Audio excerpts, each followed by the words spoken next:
Hello friends, ಎಲ್ಲರಿಗೂ ನಮಸ್ತೆ. ಇವತ್ತು ನಾವು ಪಪಾಯ ಸಾಂಬಾರನ್ನ ಯಾವ ರೀತಿ ಮಾಡ್ಬೋದು ಅಂತ ತೋರಿಸ್ತಾ ಇದ್ದೀನಿ. ಹೌದು, ಪಪಾಯ ಕಾಯಲ್ಲಿ ನಾವು ಸಾಂಬಾರನ್ನ ಮಾಡ್ಬೋದು. ಎಲ್ಲ ಹಳ್ಳಿ ಕಡೆ ಮಾಡ್ತಾರೆ ಈ ಥರ. ಸೊ ನಾನಿವತ್ತು ಅದನ್ನು ತೋರಿಸ್ಕೊಡ್ತಾ ಇದ್ದೀನಿ. ಸೊ ತಡ ಮಾಡೋದು ಯಾಕೆ, ಸ್ಟಾರ್ಟ್ ಮಾಡ್ಕೊಳ್ಳೋಣವಾ. ಮೊದಲಿಗೆ ಒಂದು ಪಪಾಯ ಕಾಯನ್ನು ತೊಗೊಂಡು ಚೆನ್ನಾಗಿ ಅದರಲ್ಲಿರೋ ಸಿಪ್ಪೆ ಎಲ್ಲ ಒರೆದು ಬಿಟ್ಟು ಇಟ್ಕೊಂಡಿದ್ದೀನಿ. ನೀಟಾಗಿ ನಿಮಗೆ ಯಾವ ಸೈಜಿಗೆ ಬೇಕೋ ಆ ಸೈಜಿಗೆ ಕಟ್ ಮಾಡ್ಕೊಬೇಕಾಗತ್ತೆ. ಆ ಪಪಾಯ ಕಾಯಿ ಒಳಗಡೆ ಸ್ವಲ್ಪ ಅದರದ್ದು ಸೀಡ್ಸ್ ಎಲ್ಲ ಇರುತ್ತೆ, ಅದನ್ನು ತೆಗೆದುಬಿಟ್ಟು ನೀಟಾಗಿ ಕಟ್ ಮಾಡ್ಕೊಬೇಕು. ಕಟ್ ಮಾಡಿಕೊಂಡು ನೀರೊಳಗಡೆ ಹಾಕ್ಕೊತಾ ಇದ್ದೀನಿ. ಅದಾದ ನಂತರ ಈರುಳ್ಳಿ ಕಟ್ ಮಾಡ್ಕೊತಾ ಇದ್ದೀನಿ ಒಗ್ಗರಣೆ ಮಾಡಲಿಕ್ಕೆ. ಉದ್ದುದ್ದ ನಿಮಗೆ ಸಣ್ಣಗೆ ಯಾವಾಗಾದರೂ ಮಾಡ್ಕೊಬೋದು. ಮತ್ತು ಗ್ರೀನ್ ಚಿಲ್ಲಿನೂ ಕಟ್ ಮಾಡ್ಕೊತಾ ಇದ್ದೀನಿ.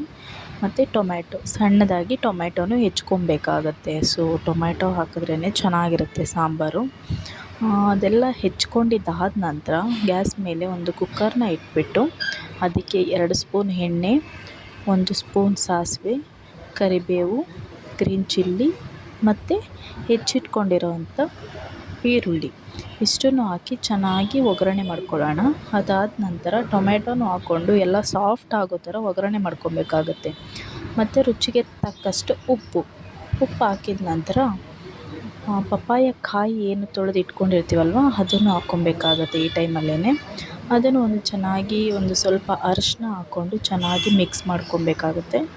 ಎಲ್ಲ ಮಿಕ್ಸ್ ಆದ ನಂತರ ಬೇಯಲಿಕ್ಕೆ ಎಷ್ಟು ನೀರು ಬೇಕೋ ನಿಮಗೆ, ಸಾಂಬಾರು ಕನ್ಸಿಸ್ಟೆನ್ಸಿ ಹೇಗೆ ಬೇಕಿರುತ್ತೋ ಅಷ್ಟು ನೀರನ್ನು ಹಾಕ್ಕೊಂಡು 1 ವಿಸಲ್ ಬಂದರೆ ಸಾಕು, ಚೆನ್ನಾಗಿ ಬೇಯಿಕೊಳ್ಳುತ್ತೆ ಪಪಾಯ. ಅದಾದ ನಂತರ ವಿಸಲ್ ಹೋದ್ಮೇಲೆ 1 ಸ್ಪೂನ್ or 2 ಸ್ಪೂನ್ ಸಾಂಬಾರು ಪುಡಿನ ಹಾಕಿ ಮತ್ತೆ 1 ವಿಸಲ್ ಬರೆಸ್ಕೊಳ್ಳೋಣ. ಇಷ್ಟೇ, ಜಸ್ಟ್ ಇದನ್ನು ತಗೊಂಡು ಒಂದು ಪಾತ್ರೆಗೆ ಸರ್ವ್ ಮಾಡಿಕೊಂಡ್ರೆ ಆಯಿತು. ನೋಡಿದ್ರಲ್ವಾ, ಇಷ್ಟೇ ಫ್ರೆಂಡ್ಸ್, ಪಪಾಯ ಸಾಂಬಾರು ಮಾಡೋದು ತುಂಬ ಸಿಂಪಲ್ಲಾಗಿ ಈಸಿಯಾಗಿ ಮಾಡ್ಕೊಬೋದು. ಬ್ಯಾಚುಲರ್ಸ್ ಕೂಡ ಮಾಡ್ಕೊಬೋದು.